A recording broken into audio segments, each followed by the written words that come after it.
Welcome to the Nerd Party. Let the filibustering begin. Welcome to Nerd Party.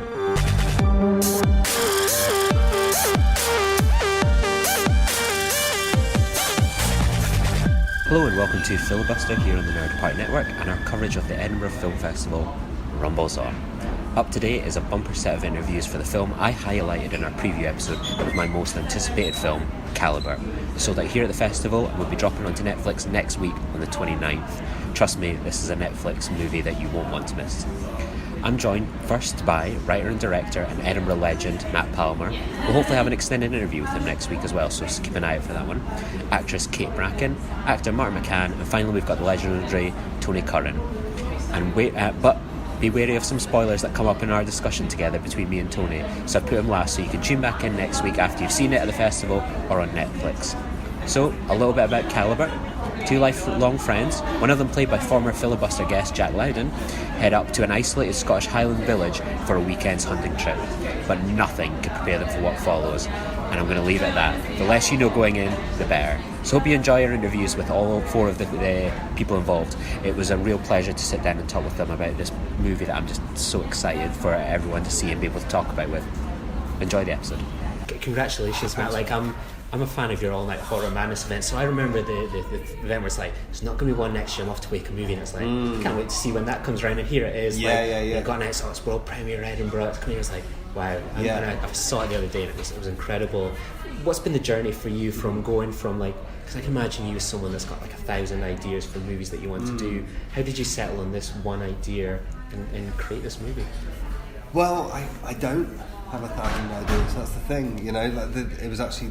The struggle was the exact opposite. Like, I'm not a very prolific writer. I made 3 shorts over the space of 15 years, which shows how, you know, don't come up with many ideas, but when I do, I tend to get quite attached to them. So I was sitting around, I was desperately trying to come up with a feature idea. And I sort of set aside 2 weeks, and I was sitting around sort of filling notebooks and trying to write my way into an idea. But then one night, close to the end of the 2 weeks, I was sitting on the sofa and had my eyes closed. I was kind of somewhere in between sleep and awake, and I saw the central image of the film. I saw the accident just unplay, just in sort of on the back of my eyes, and my eyes just slammed open, and it was like a lightning bolt. I just knew what was that? Where did it come from? But I knew it was powerful, and I knew immediately this is something. Because it's that moment when that happens, it's like it shocks a room and stuff, you feel it and stuff like that, and it's such an ambitious movie that you've given yourself. You know, it's night shoots, it's in the Highlands, it's miles from any sort of studio locations, which is probably true for any part of Scotland. Working with children, dogs, animals. No. You know, what was that experience like? Was that like, right, the best way to do something like this, just throw yourself into it? The thing is, I thought on the page it looked relatively simple, because a lot of the film is a two-hander with just 2 actors on screen, and it's reasonably limited on locations, you know. But but once the line producer came on board and started breaking it down, it was like, this isn't simple at all. I've written something incredibly difficult to achieve. I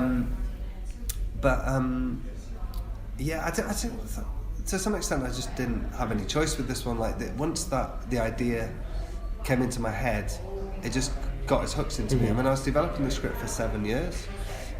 So like, I wrote the script, I wrote a draft of the script, and then we kept writing new drafts of the script for 7 years. And the thing is, I never got bored with the idea.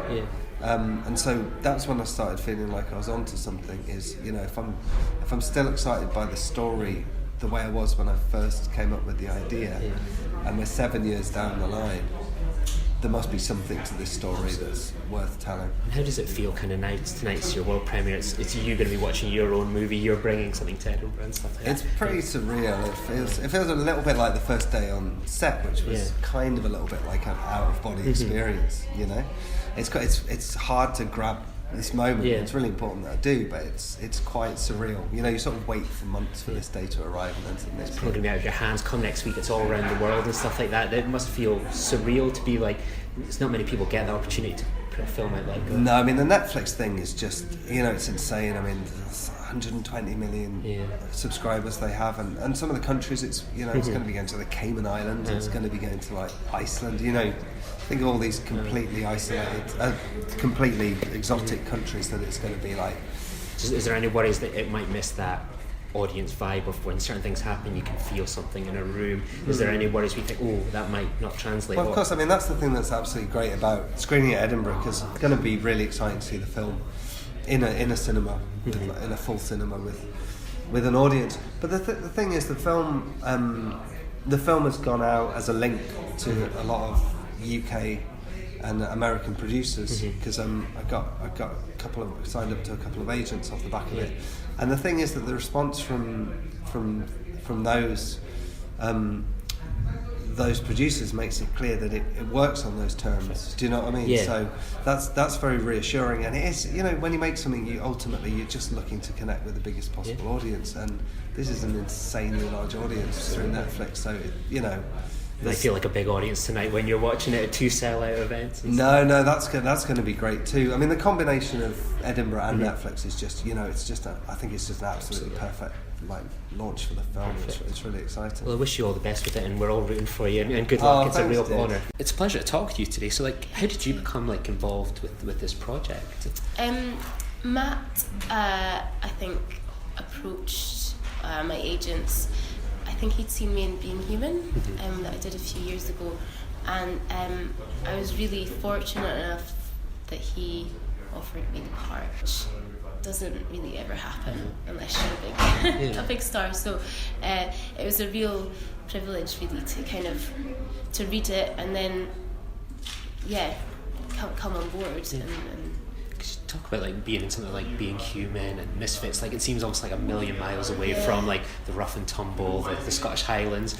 What's that kind of like as an actor to go from that? Is it, people talk about it's the most difficult thing to do sometimes, but is it enjoyable to be away from studios and stages and do something like this? Absolutely. I mean, I'm from the Highlands, so coming home to work and coming into the countryside to work, I love it. It's where I feel most at home. We were filming one night in the woods, and I just felt in my element. So I was coming back home. It's nice. Absolutely. So what is it like when you get an opportunity like that to kind of go back home? Does it almost feel like this is a more fun than perhaps just a regular job? Yeah. I mean, it's definitely it's definitely a perk, and it's definitely something that I love doing, because I love where I'm from. So to get back, if I try and get back to Scotland whenever I can, so if I can come back to work, then it's a double whammy. Do you feel it's kind of maybe one of the problems that kind of Scotland has? There's been so much discussion about the lack of studio space here. It seems to be forever there's going to be one in Edinburgh, there's not going to be one in Edinburgh. Do you feel that that's kind of stopping perhaps the Scottish film industry moving forward in that way? That with so much talent here, you look at this film, there's yourself, there's Tony, there's Jack Lowden, there's Matt, all these people, and it's these are people that would just naturally go elsewhere. How do you keep these people here and creating stuff here for people? It's crazy. I think it's well overdue, because I mean, you see all these big films come into Sky and come into the Highlands. You've got Outlander, you've got all these films coming here, and it would just make perfect sense, because I think the Scottish film industry has some real talent, and it would just be a massive boom as well for Scotland, and I just think it's a no-brainer, really. Absolutely. One of these things, I suppose, we talk about the frustration in Scotland, but then there's an opportunity with something like Netflix, where you see it in Cannes, it's right, we don't want anything to do with them here, but you see it across the street, the after parties today in a place that's been put up by kind of Netflix, the films of Netflix. Yeah. Do you feel that's something that's going to give opportunities to Scottish talent and film that? It's difficult going through the studio system, where something like this goes, this sounds great, we'll take a chance on you. Yeah, I think it's it is definitely, it's obviously really great, but I suppose it's not always necessarily going to happen. I guess I think we were really lucky with this film. Well, I think Matt wrote a really great script with this, so it's brilliant that we got Netflix on board. But yeah, I still think it would be really good if we got a studio. Yeah. Do you worry that something like, whereas like, you know, no spoilers, but there's like a moment in the like near the beginning of the movie that kind of it's a catalyst for everything, and like being in an audience watching that, like there's that gasp and shock. Yeah. Do you feel sometimes that things like that can maybe be lost at home, that the film slightly dilutes a bit, or is it just so amazing that it's going to go all around the world? People will see you in Brazil and Iceland and everything in between, and where sometimes a film like this just struggles to get a cinema release, and you know, you're lucky if it gets a few, and then in a few years' time it's this big cult film or something. I think obviously it's like it's brilliant to see. It's always great to see films on the big screen, isn't it? Because it's just an atmosphere. But there's no way that I think you could reach a bigger audience than having a film on Netflix and reaching over, well, worldwide. I think apart from China. Yeah. And it's the way that I suppose cinema and film is kind of changing slightly, and that people are just watching stuff more at home now. Well, and with that kind of like, obviously you were all the kind of experience on set, all these Scottish actors, what was that kind of experience like? What were kind of working alongside like Jack Lowden, and how was that as an actress and as a person to do? Yeah, it was really great, because I felt like with all the guys, I really felt like I'd come away and I'd learned something. Like they all brought so much to the table, and it was quite collaborative at times, and people were always very open with opinions and what they thought should be happening, and we discussed a lot. So I really feel like I had learned quite a lot from them. So obviously I think you were saying this will be the first time you see it tonight. It's world premiere. Yeah. How are you feeling about that? Nervous? Yeah, really excited, really nervous as well. I'm not great at sort of watching myself, but I'm really, this is the first time in a long time that I've been really excited to like see something that I've done. Have you got like family that are going to come down from the kind of Highlands and stuff like that? Is there kind of a bit of pride where you're like, God, this is my film and stuff like that? Check it out. I think they're really chuffed to be here, and they're quite excited for me, so it'll be really nice to have them. Excellent. It's a fantastic movie, and I wish you all kind of the best with it. Thank you so much. So thank you so much for talking to me, William. How are you feeling? Obviously the world premiere is coming up tonight. It's very exciting. I mean, I this is my first time being at the Edinburgh Film Festival. I've been to the city many times, but it's so great to be back for such an amazing reason, and so proud of the guys. I mean, they made a good film, a great film. And you guys made a great film. I do what I'm told. I stand at places and say the lines at a certain time. You know, I'm a typical actor. Do what you're told. You know. But you've got such a difficult role. I mean, I watched the film the other day, and I'm a huge fan of Matt's from his like all night horror thing. So like this was my most anticipated movie, and I decided I don't want to read anything about it. I want to go in surprised, and like I knew like Jack Lowden was in it, you were in it. And it'll be about something. I thought the Highlands, it could be supernatural, who knows. So I watched it and I was like, oh my Jesus God. See the bit when like the guns come out and like, oh my God. But you've got such a difficult role, because you're almost like this slightly horrible character, but like you've got to invest in it, like going, yeah, I can see what he's doing here, you know, would I maybe do something? You're probably the most likely audience member to be that would be us. Like Jack Lowden's probably what we think. That's what we do. We'd be complaining, we say it's not for us. You've got to be like, yeah, I'd play Betty. I've got to look after these things. I've got to maybe put myself in a confession. I know. I think it's important to be able to relate to what you see on screen, and I think the amazing thing about this story is that it's not fantastical. It's it can happen. Yeah, it can happen to anyone, and I think there have been scenarios where this has happened. Not obviously like this. This isn't based on any particular story, but. It's not fantastical. And that's hopefully what I try to bring to my character. Where you're going, well, you question yourself, well, what would you do if you're in this scenario? Obviously, I know I don't want to give too much away about the storyline. Don't worry, Tony's already done that. Oh, he has done it. I have to put a huge spoiler warning before. Massive spoiler. Well, when you accidentally, cause the death of someone, it's. And there's no one really there to recognise that you have done. What do you do? Especially if you're intoxicated from the night before and you're not really meant to be in the place. you know, it throws up a lot of questions. Really, what do you do? Mm-hmm.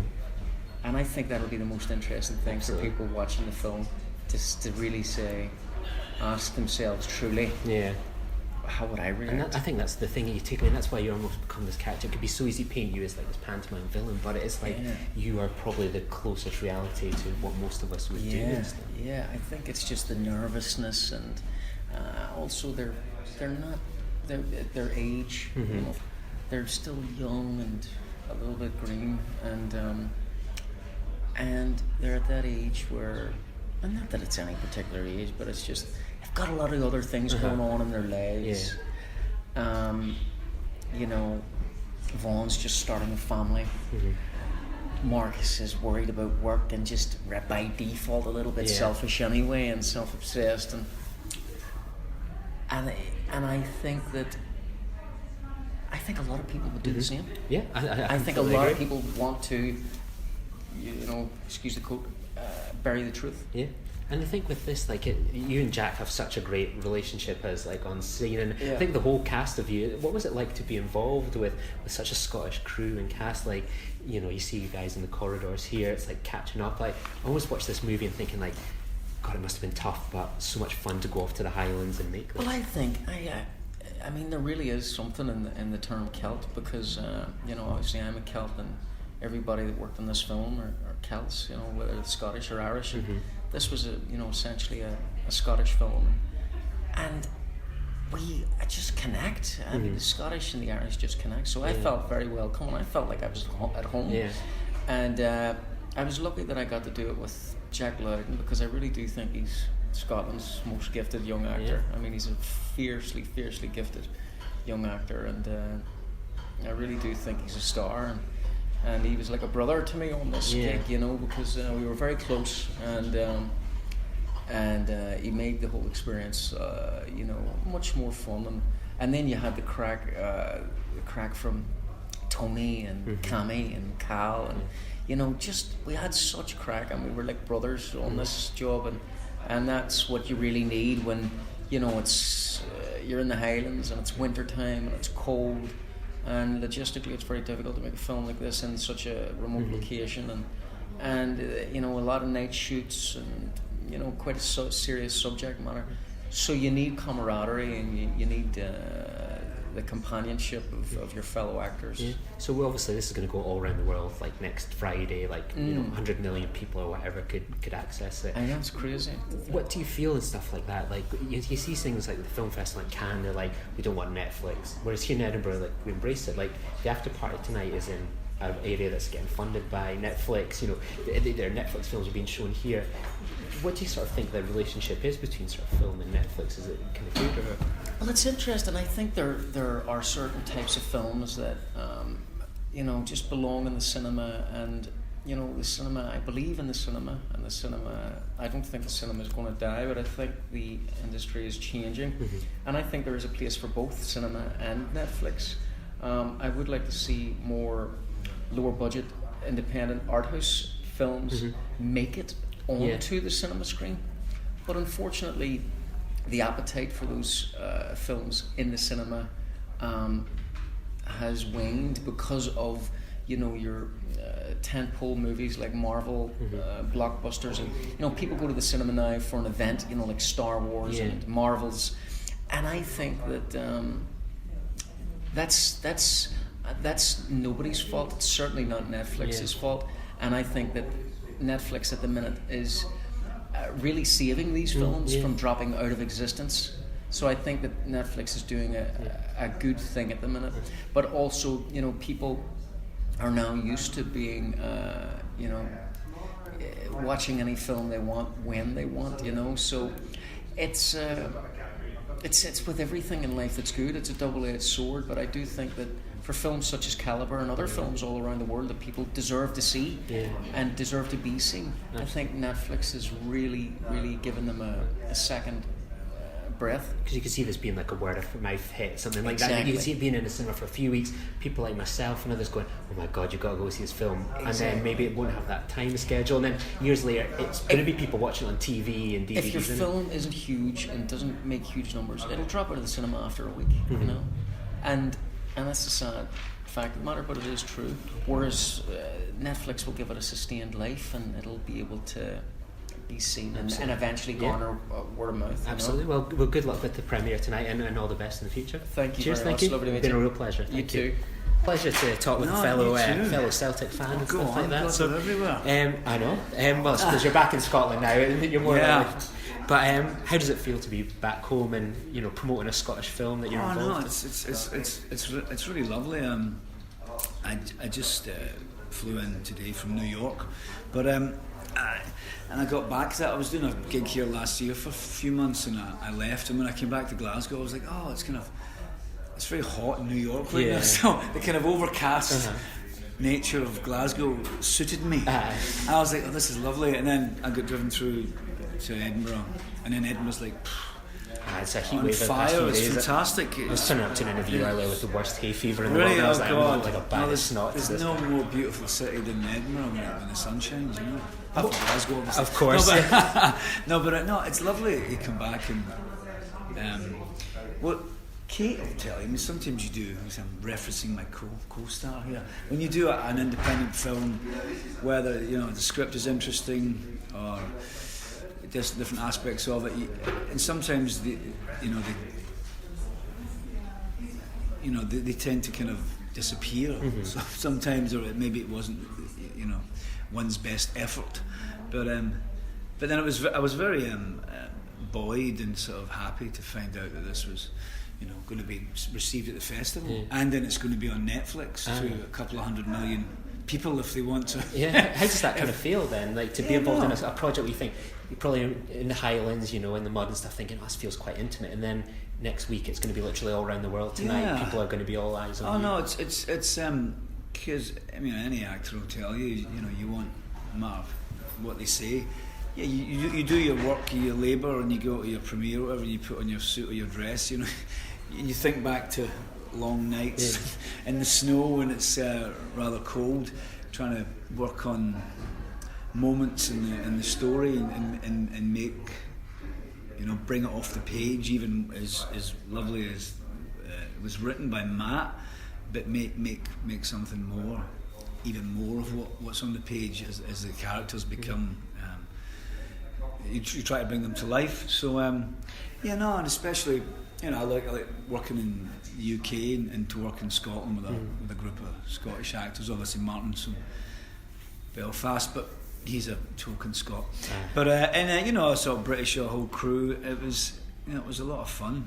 But it was difficult. It was difficult to do. But have you seen the film yet, Kate? No. Neither have I. I've seen it. Oh, you have? Yeah. Did you enjoy it? I mean, I wouldn't say enjoy. I was terrified and stuff like that. But okay. I was saying it to Kate. It was like. Well, she is terrifying in it though, because she's actually she's very attractive, but inside she's a demon. It was my most anticipated movie because I would go to all of Matt's all-night horror madness events. Right. I remember a few years ago. So it's got intensity and it's got it's the indecision of what's going to happen. The is he moment going to do it? Is he going to do it? It's quite emotional at times. You feel. I don't know. Martin knows obviously he's a catalyst in many ways. Jack's a victim or victimizer. Mm-hmm. Logan, this guy Logan that's what I liked about the character. He's I've played some villains in my time, but this guy he's he's caught in a situation where he his family want vengeance, they want blood, they want wrath. Highland justice, and